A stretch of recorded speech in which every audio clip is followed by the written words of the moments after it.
اعوذ باللہ من الشیطان الرجیم بسم اللہ الرحمن الرحیم۔ شروع خدا کا نام لے کر جو بڑا ہی مہربان نہایت رحم کرنے والا ہے۔ السلام علیکم ورحمۃ اللہ وبرکاتہ۔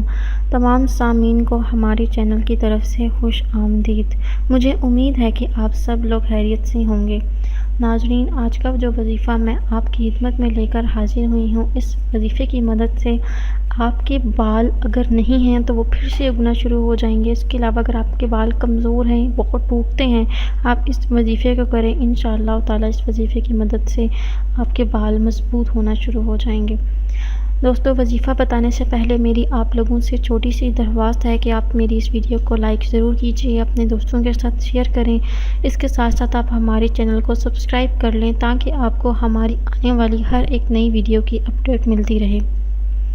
دوستو، آپ نے اس وظیفے سے پہلے ایک چھوٹا سا عمل کر لینا ہے۔ آپ نے سرسوں کے تیل میں 2 عدد پیاز کاٹ کر آپ نے جلا لینے ہیں، اور جلانے کے بعد آپ نے سرسوں کے تیل کو چھان لینا ہے۔ کسی بھی آپ جو ہے نا کاٹن کے کپڑے سے آپ اس کو چھان لیں۔ اس کے بعد آپ نے اس کو کسی بوتل میں ڈال دینا ہے تیل کے ڈالنے کے بعد آپ نے کلونجی لینی ہے 1 پاؤ، اور آپ نے کلونجی کا جو تیل ہے وہ آپ نے نکال کر آپ نے اس تیل کے اندر ملا دینا ہے۔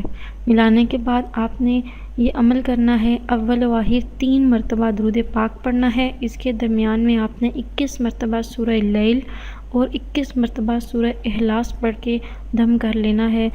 کوشش کریں روز سونے سے پہلے بالوں کی جڑوں میں آپ نے یہ دم شدہ تیل لگانا ہے، اور لگانے کے بعد آپ سو جائیں۔ اچھی طرح سے یہ تیل مالش کر لیں۔ انشاءاللہ تعالیٰ اس وظیفے کو کرنے کی مدد سے آپ کی بالوں کی جڑیں مضبوط ہونا شروع ہو جائیں گی، بال چمکدار ہو جائیں گے، اور جن لوگوں کے بال نہیں ہیں ان کے نئے بال آنا شروع ہو جائیں گے۔